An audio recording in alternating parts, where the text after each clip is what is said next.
Hey, yeah, we going big, going big. We going big, going big. We going big, going big. Don't trip, gotta get it how you live, hey, yeah. Welcome to the Let's Think About It podcast, where high achievers stop performing and start transforming. I'm Coach Mo, certified core energy leadership coach, founder of the Inner Arena and creator of the S.W.A.G framework. Self-awareness, why power, aligned action, and grit. Around here, we train your mindset, challenge your limits, and turn pressure into purpose. Subscribe now and join me on YouTube at S.W.A.G Coaching. So let's get your reps in. We going big, going big. We going big, going big. We going big, going big. Don't trip, gotta get it how you. Welcome to another episode of the Let's Think About It podcast. I'm your host, Coach Mo, and I'm here with another amazing guest. Her name is Diane McDowell. Diane, what's good? Everything is good. It is all good. Even though I am in snowy weather, it is all good. Since you bring that up, where are you checking in from? I am in Indiana. So I know Carolina's got snow and lots of places got snow with this storm, but I'm in Indiana. We actually do get snow most winters. So Yeah, I think the Midwest, the East are experiencing some snowstorms. You guys escaped that? we didn't do too bad. So yeah, for Indiana, yeah, we didn't do too bad. Even though kids were canceled school a couple days, e-learning, and then snow days, 2-hour delays. So it did get the roads pretty good. Oh, also, really quick before we get into our conversation, there's some exciting times happening in Indiana because you guys won your first national championship, the college team. I'm a big sports guy, so that's why I got to bring that up. Yeah, I am not that into sports, but yes, it has been a big commotion around here. So definitely. Okay. Tell my audience who you are, what you do, and the type of value that you bring. All right. So I'm Diane. I have been a therapist for over 25 years, and I'm moving into the coaching arena.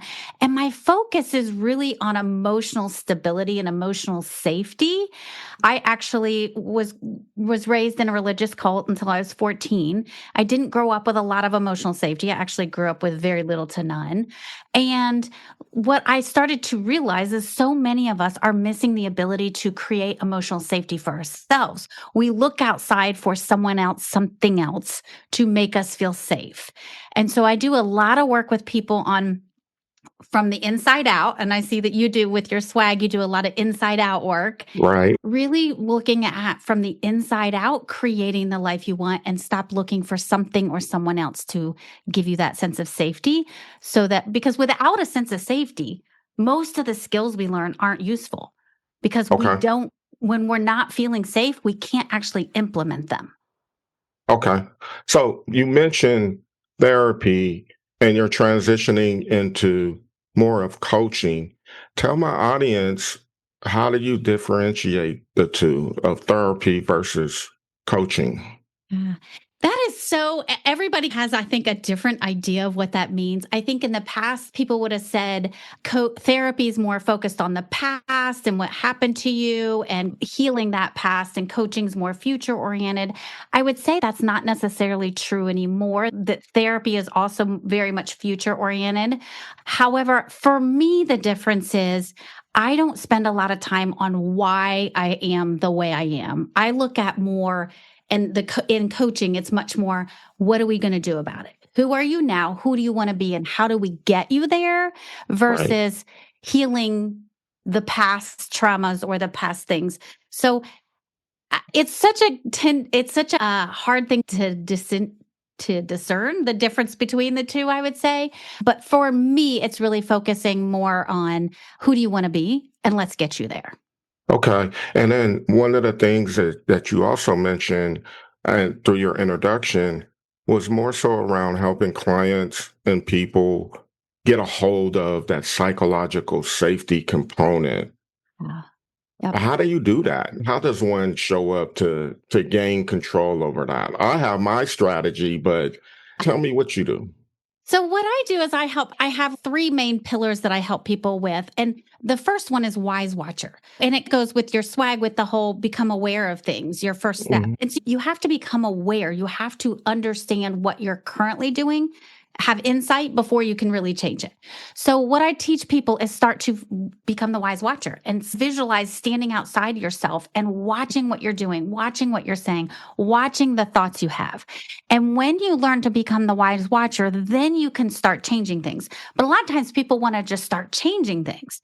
And we need to Right. understand what's actually happening. What does my body feel like when I feel triggered or when I Right. call it brain hijack. When our brain gets hijacked, what's happening in our body? And so we've got to learn to get present with the body. The brain hijack. I love that because it really does tie to the SWAG framework and when I talk about self-awareness, white power, aligned action, and grit, right? Yeah. And we live in this environment where so much change is happening, so much turmoil. You look at the politics, you look at our social environment, energy, all of these different things is consistently changing and it's throwing people off. And there's uncertainty that comes with that. And people just feel like I have no control. I don't know what to do. And we're naturally conditioned to lead through our emotions, right? And in those Mhm. moments, leading through your emotions, that typically generates a lot of fear, a lot of guilt, a lot of worry. And I frame that as you're off of your swag, right?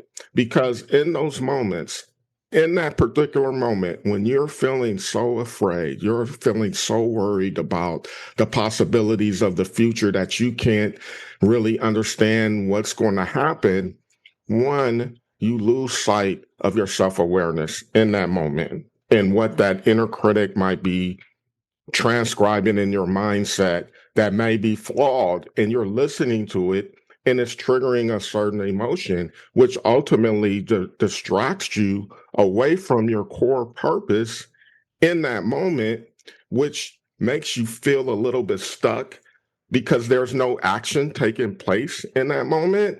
Yeah. And when there's no action, it's easier to quit on self. So I frame that as you don't have swag, right?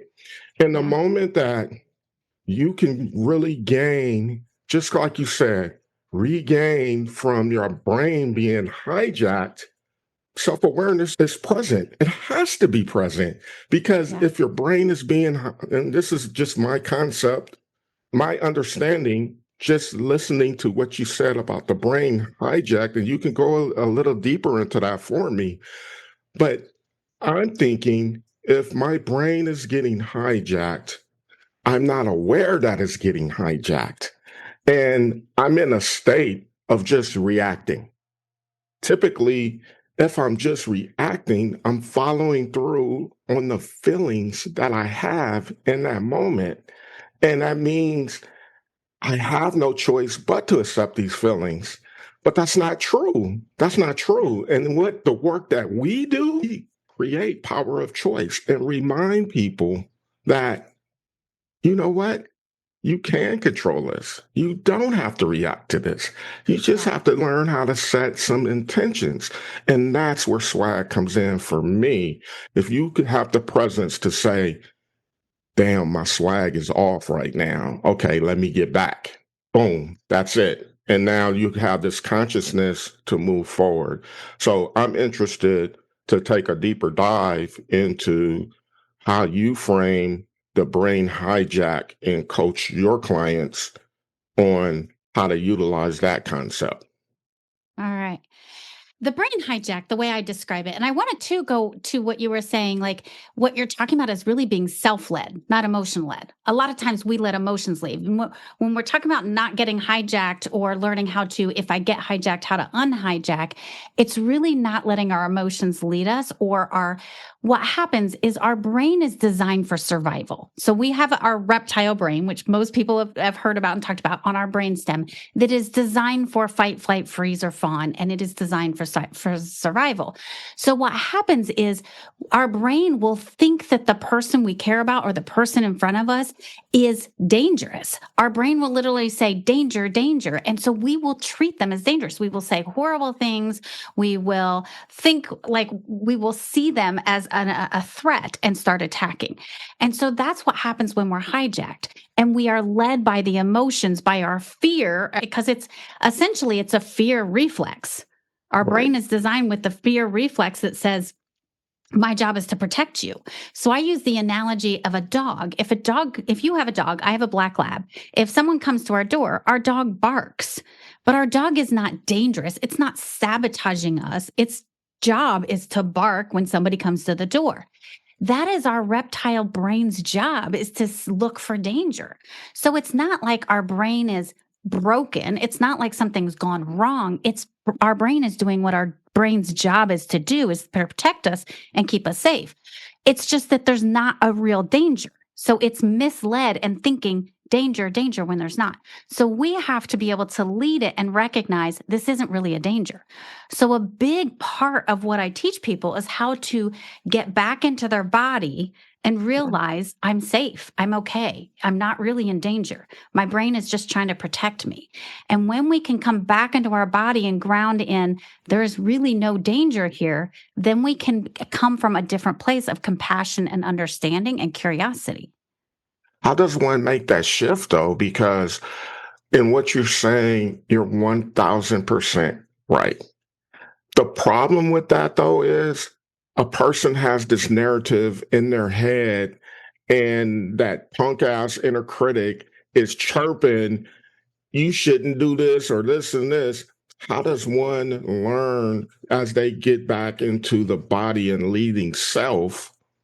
How do they separate the narrative piece of it that sounds like their voice that's giving them advice in their head to protect themselves? How do they overcome that aspect of the brain hijack? So what I teach people is essentially like a safety switch. That's what I describe it as. If you think about with a safety switch, when it's on, you feel safe. When it's off, you don't. We learn ways of turning your safety switch on.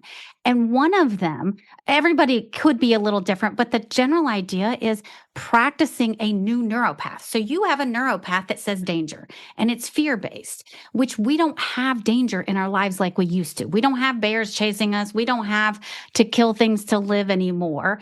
And so we don't need the neuropath that says danger so much. So we have to create a new neuropath.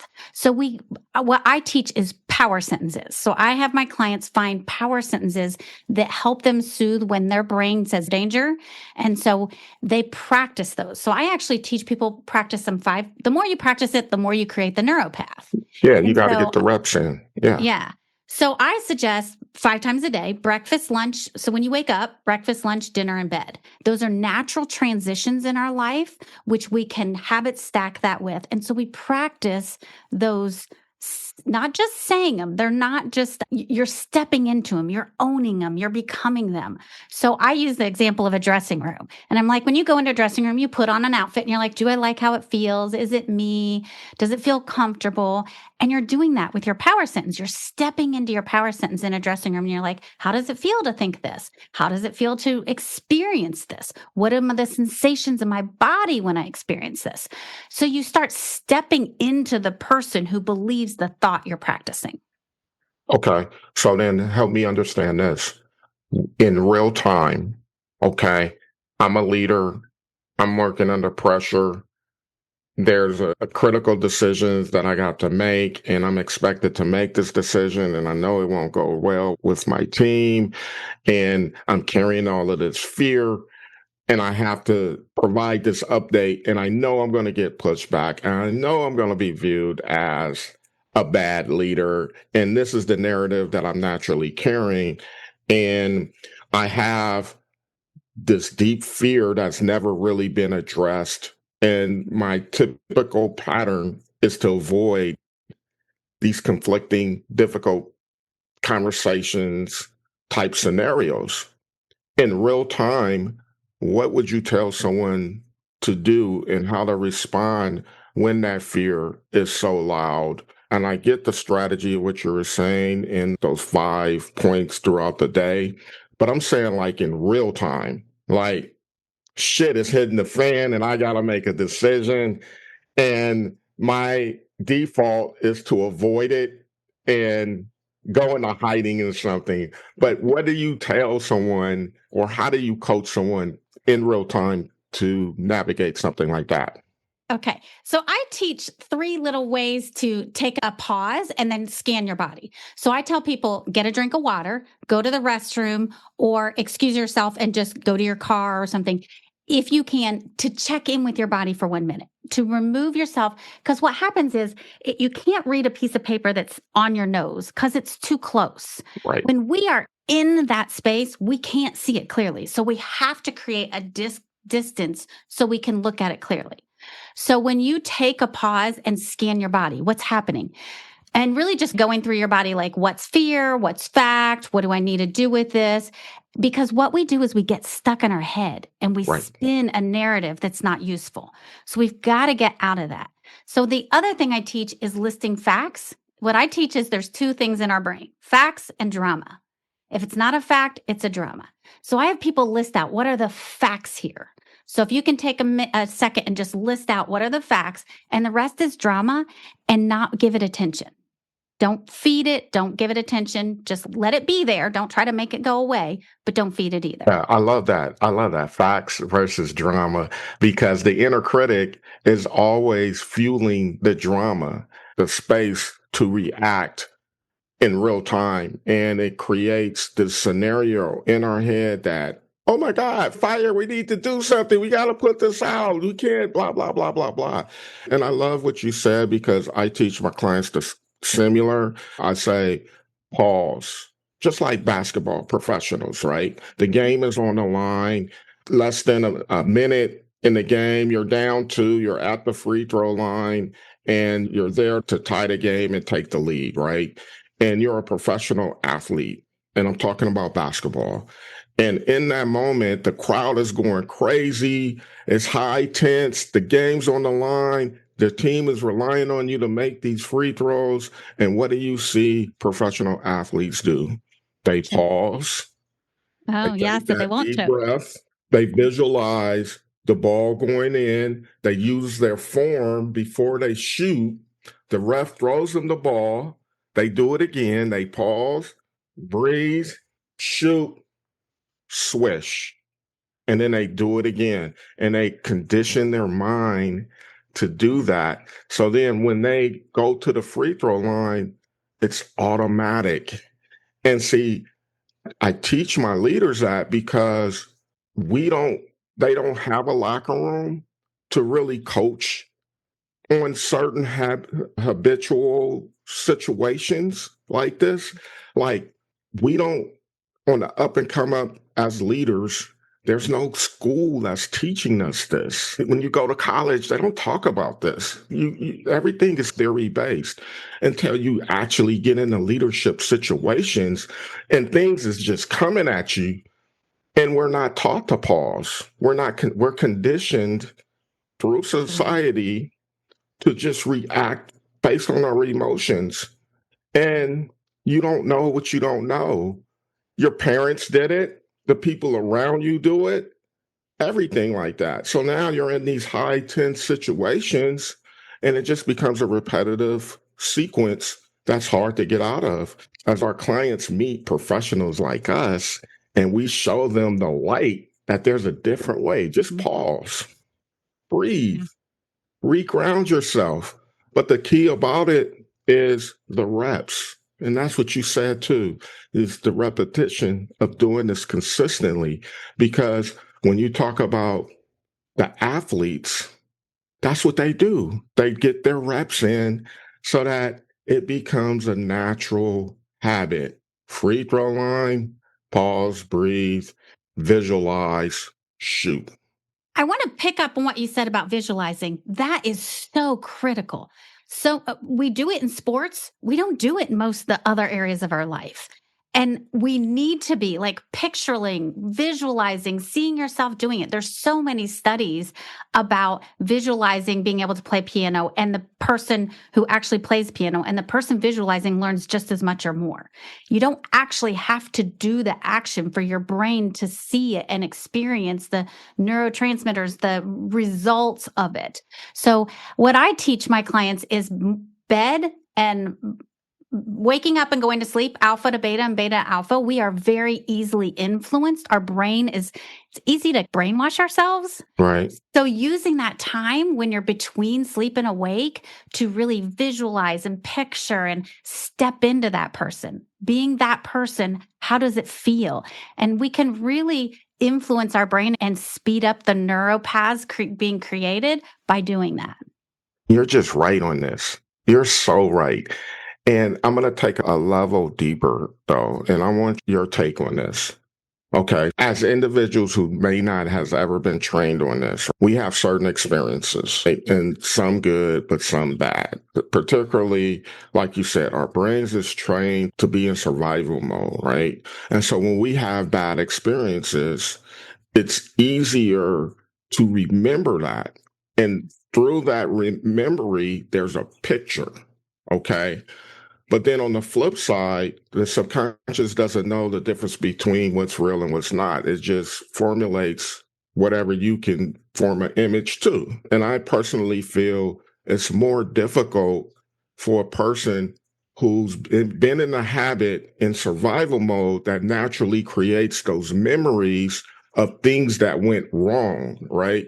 And so now here we are, is like, you got to visualize something very important and with what you want in your life, but it's hard for people when you've never been taught how to visualize and project out specifically what that vision is, right?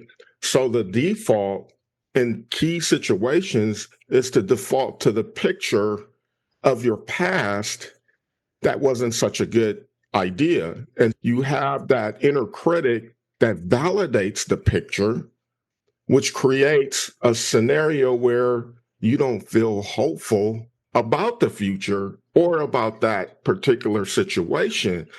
So my question becomes, how do we really start to teach people how to create that imagery when the imagery that you naturally see is on the past of things that you don't necessarily like? Okay. That is a great question. I teach a couple different things. And one simple one is just to know that your past is going to keep tapping you on the shoulder and saying, you can't do that. You failed. You're not good enough. And just learning to be able to go, that's just the critic in me, whatever you want to call it, and not give it a lot of attention. Just know it's going to keep doing that. And your job is to not feed into it. The other thing that I teach people, and I took Rick Hanson's neuroplasticity training. And so I learned a lot about this here, where he talks about our brain is designed to take in the negative instantly, like right away for our safety. Yep. But we have to learn to focus on the good. And it's the same thing we know when we do reviews on our employees. When we do employee reviews, people will hear both and forget all the good and only remember what they were told that they should improve on. And it is our brain, that's how our brain is designed. So one of the things we have to learn to do is actually focus for 20 seconds to a minute on the good. Our brain does not remember the good. It is not designed to remember the good. We don't need to remember the good to live. We need to remember the bad to live. If a bear chases us, we need to be able to go, bear, danger, instantly. But we don't need to know, oh, Barry's good. Our brain didn't have to remember this. So our brain is not trained to remember the good. So what I teach people is to take episodes throughout the day that are good and write them down in their phone and rehearse them, memorize them, picture them, relive them, because our brain will not automatically do that. That's great. I love that. The repetition that you're teaching your mind to create balance. Yeah. And that's what I tell people as well, my clients. There's so much energy that's coming in just through society in itself of negative. I can't. And on the other aspect, I say, what are you doing to reinforce the good into your mindset, into your consciousness? And a lot of times people, they really pause to that. I don't know.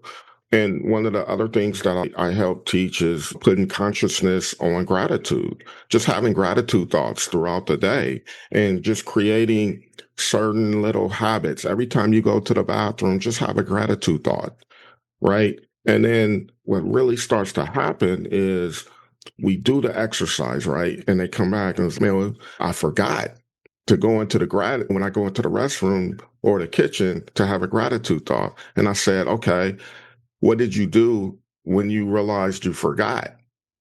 I had a gratitude thought to make up for when I missed. I said, exactly. That's the growth that you want. The fact that you remembered that you forgot, that's awareness. And you continue to build on that. And you don't beat yourself up because a lot of times, just like you said, this little survival mode and stuff like that. We do this activity and they forget, and then they start beating themselves up. I forgot. I'm never going to follow through on this. Why am I even doing this? And I'm like, don't do that. It's okay. This is your process and no one's judging you. You don't get a grade on this process if you forget, but you remember that you forgot and then you just do it. And then when you do it, that's the growth. That's the growth. And how consistent can you be with the growth? That's when things just starts to shift. And so I love that frame and what you said around the good because that is so critical. And I encourage clients not to do it Mo's way. You know, what's good in your life? Is it petting your pet? Is it going for walks? Is it listening to podcasts? Whatever it is, be strategic and intentional in how you incorporate more of that throughout the day. And when you're triggered throughout the day, tap into one of those experiences to help create the balance. That's what I try to teach. And then that's where the SWAG framework comes in because the SWAG is the reminder that I'm off, that I'm off. When you feel this, I don't know, I'm worried.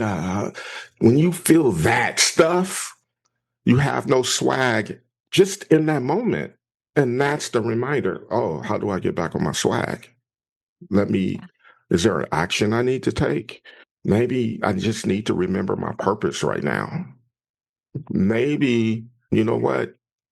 It's tough and I'm not going to let these emotions guide me and I'm not going to quit in this situation.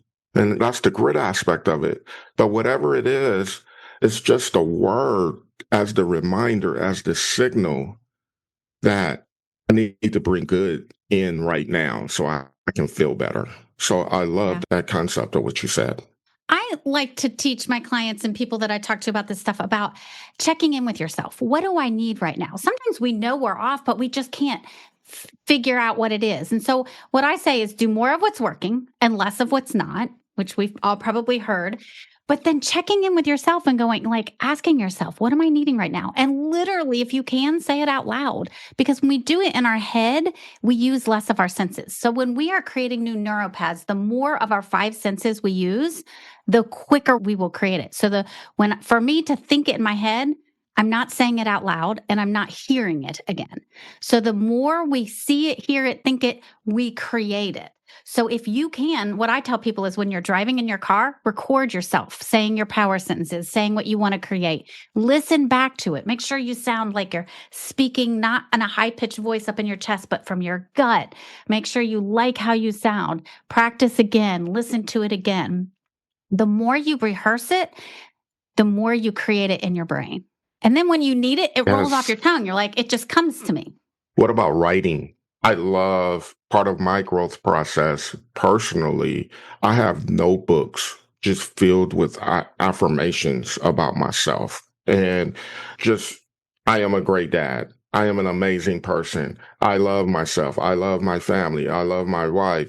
Like 10 to 15 little tablets of just affirmations because I remember 10, 15, no, maybe about 15 years ago, 20 years ago, something like that. I was going through some really hard times and I was consciously trying to make a shift in my life.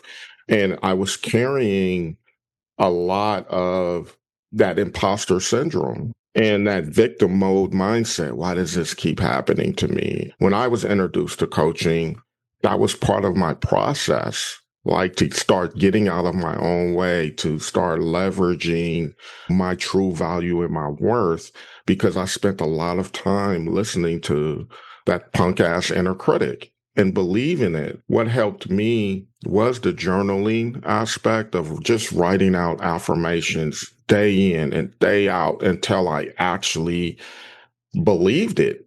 This shift happened for me. So I love what you said. So let me ask you this. Oh, go ahead. Real quick on that. This is where I say it becomes more individual because for me, it's talking it and hearing it. For you, it's writing it. My best friend, it's writing it for her. She's had journals since she was like 12. So everybody's a little different. Journals are, because of my dyslexia, maybe, I don't know, it's harder for me and it feels like work versus connecting to myself. Yeah. So find what works for you. And if it's journaling, do it. If it's speaking it out loud and recording it and listening back, do it. But everybody's a little different with where it really feels like you step into yourself. Pick the one that feels like you're stepping into yourself. Yeah. I forgot to ask you this when we jumped on, but how did you get into this work? So my theory is that partly because I have dyslexia. And so I didn't learn to read till after I was 14. And so when we were raised in the religious cult, everybody else was homeschooled. They gave up on me and another kid because we had dyslexia and we couldn't read. And so when we left, I was placed in 7th grade, but I still couldn't read. So I had always been good at people. My theory is being good at people is a big part because I didn't do books. So I became everybody's social therapist, fixer, listener, people pleasing. And so that was just the natural core. That's what I had done for so long, is befriend everybody, listen to their problems and help them get through them. So it was just the natural next step, I think. And I had vocational rehabilitation helping, and they did some tests because of my learning disability. And so they did some tests and helped me with getting into college and stuff. Man, today was a fabulous, phenomenal conversation. And just talking about the brain hijack and helping people understand their value and their worth and how it starts from the inside out. It's just great. And I love bringing people on, professionals on, just like you, to share their wisdom with the audience here. So thank you for that. Thank you. But before we close out, any last thoughts that you would like to share with the audience, and then also share how people can get a hold of you? Okay. My last thought would be what you were talking about earlier about what do you do in management when you have pressure and you feel like you have to make a decision and there's a sense of urgency, is really getting grounded in yourself. And what I teach is don't make any decisions in haste. When we make things in haste, it's this sense of we're not grounded. We're not in nervous system safety. And so really it's like learning to teach yourself to not do anything in that space of haste, because generally if we do, we regret it because it's not coming from a place of grounded love. It's coming from escaping pain.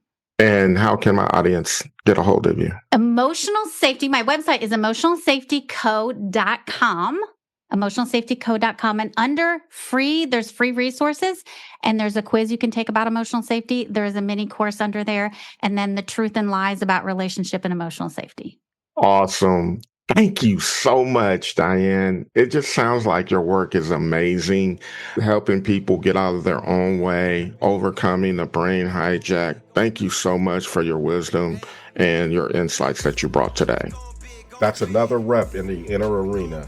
You didn't just listen, you leveled up your swag, self-awareness, why power, aligned action, and grit. If this hit home, share it. Subscribe to the Let's Think About It podcast and lock in with me on YouTube at S.W.A.G Coaching. Until next time, stay aware, lead with your why, act in alignment, and keep your grit strong. We going big, going big. We going big, going big.